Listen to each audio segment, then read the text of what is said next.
What's going on, everybody? Welcome back to Nerd On. My name is Tom, and today we're doing another trailer reactions to Disney's Snow White. This is a brand new trailer that just came out today at the time of this recording.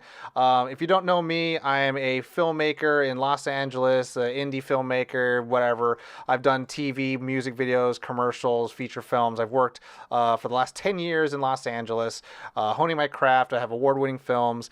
Am I a person to talk about these ones and give an opinion? No, but really no one is other than the people who made the movie, right? But that's what critics are for.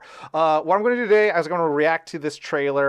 There's a lot of heat behind this movie for very stupid reasons, but I am going to just give my thoughts. If I have a big reaction, I have one. If I have a small one, I have a small one. But at the end of the trailer, I am going to give my thoughts of what the intentions behind it are. You know, this is an animated movie's remake live action adaptation. So, I mean, it's interesting to see why these things even exist unless they're going to change the source material, which who knows if they would. But we're going to find out today. And I will give you my thoughts after. This was my father's kingdom. A place of fairness. But the queen changed everything. Oh, yeah. And that's Take him also away, Your Majesty. What did you say? The people need some kindness. You know, I really don't remember you being this opinionated. Magic mirror on the wall. Who is the fairest of them all? Famed is thy beauty, Majesty. But a lovely maiden I now behold. I look at you, and I just want to be the fairest of them all. Okay, a little bit more characterization. You must flee into the woods. Was that the huntsman?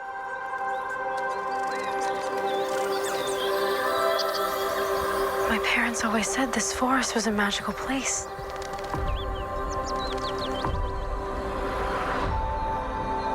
Fully CGI world.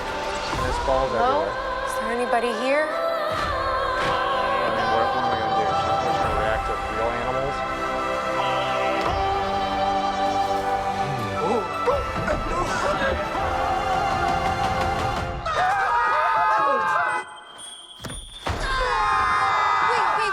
It's a human. What did you think I was? Nothing. Ghost. But which one's Dopey? You'll be safe from there the he is. queen here. So there he is. It's the boy The looking queen one. stole everything from all of us. We're gonna need your help.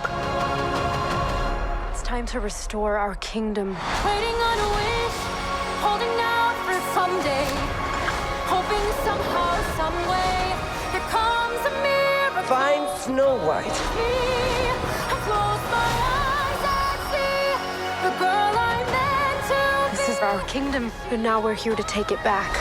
You were saying. I'm sorry, my dear. Did I frighten you?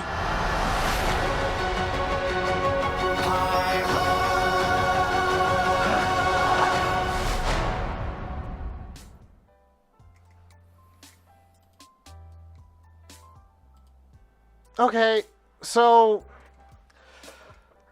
Snow White trailer.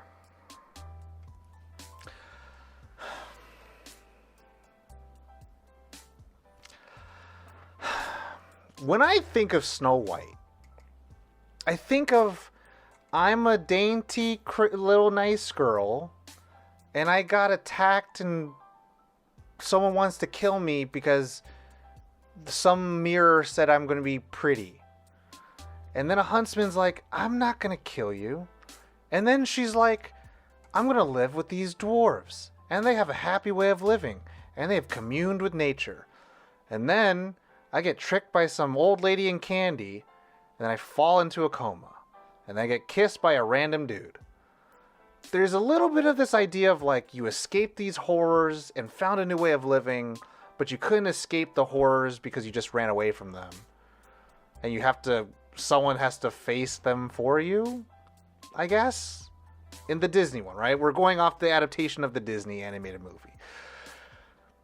I don't know if this movie conveys that. This trailer conveys that. I think this trailer is trying to convey, I want to do good for this kingdom, but I have no power to do it. I like this dude. I get chased away. There are these little dudes, and then all of a sudden we gotta do a rebellion, take back the kingdom, and then somehow, some way, we're still gonna eat an apple. It feels like a tall order. It feels like they're trying to do the proper things of the adaptation world of like, okay, we got to give her more agency than just be some girl who sings in a well. And then we got to do a little bit more than just some random dude that kisses her, because that's just creepy as shit. We got to have an actual romance. And ideally, he has to have some agency. She has to have some agency, and it just can't be like, oh, we fall in love, and we don't even know our names. But like, okay, there may be some, oh, he's a poor boy, and I'm a rich girl, but he shows me how the real life is, Titanic, yada yada. And then when she disappears, he's like, I have to go find her. Which, again, I watched the Kristen Stewart Snow White and the Huntsman movie, and that movie obviously again stretched like I was like, all right, we're doing this. I feel like what's gonna happen with this movie, and this is the thing, for people who love the original for the simplicity and the very, very kind of problematic storytelling of a damsel in distress needs a prince to save her kind of thing, are not going to like this movie because it's going to be like an hour longer than that movie, because they're going to add a lot of character development that's going to feel very truncated and rushed. But I don't think that's ill-intended. I think those are the proper things you're supposed to do. Again, with adaptations, like there's no point in changing and remaking something unless you have the ability to write some problematic things that have not aged well. And I think that's the thing. Obviously, again, I'm not going to talk about the CGI. I think talking bad about CGI is just like a moot point when it comes down to the Disney machine, because they're pumping out these movies like, someone has a gun to their head, and the VFX and, trailer teams are just like sad all the time because, they're having to make literally entire universes look semi-real at all. So it's a little unfair to base it purely off that. If you feel that strongly about it, don't watch it. If you're going to hate it, just don't watch it at all and be like, cool, I'm going to voice my opinion being like, I'd rather you take your time and make something that looks a little bit more realistic. Like, I don't know, James Cameron's Avatar, which takes 10 years to make, but my God, that CGI is like, so good, right? I mean, I don't know everything that goes on with Rachel Zegler and the things behind it. I know Gal Gadot there's a lot of outside the movie dramatics. So, I mean, I can't fault it for that, because that's just things that the movie can't control. But it can control like the little too CGI-ish, like seeing the forest and seeing the cottage. I was like, dude, this is just so much CGI. I was like, did we really need that much? And again, it's not saying the CGI is bad. It's just like there's so much of it. We're just like, God, what is the real part of it? Like, again, I'm not trying to be like, I don't like over colored and saturated. I love color and saturation, but like the costume seems a little cosplay-ish. Which is just my own personal baggage bullshit. Like I have problems where it's like, it looks too clean. Like it should look a little off, a little faded, a little like, okay, cool. We took the spirit of it and then we're adapted it to the real world. It doesn't have to look picture perfect to the exact original, but that's just me. I think Disney heads are going to love this movie no matter what. And I think people who have had enough of Disney are going to find reasons to not watch it. But I'm going to be in the camp of kind of like, I don't think I need to watch it in theaters.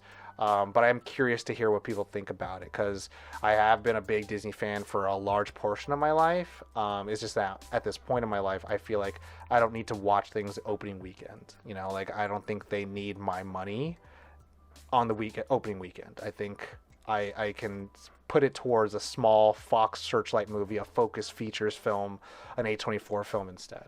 But that's just me. Let me know what you guys think. I try not to yuck yums, but I am trying to give you my honest opinions. My name is Tom. Again, if you want to continue the conversations, check out nerdon.tv/discord. It's our free Discord server. We continue the conversations about movies, comic books, video games, TV shows, all the things. If you want to support the show and the channel, support all the shows we got going on, Cardboard Champs, Nerd on the Podcast, check out nerdon.tv/Patreon. Little as $1 a month goes a long way for us. As little as a coffee a month is huge for us, and we'd really appreciate your support so we can do more shows and continue making new shows for you guys. If you like what I said and you want to support, do all the algorithm things on this channel. But other than that, take care of yourselves, stay hydrated, you know the drill. As always, Nerd On. Nerd on the Podcast is proud to be powered by Focusrite, Embody, creators of Immerse Gaming, Odyssey, Amazon, and TCG Player. Enjoy the show. Thanks for listening. If you like what you hear, support the show by joining the Nerd On Nation powered by Patreon. Go to nerdon.tv/Patreon and get Nerd On exclusives for as little as $1 a month.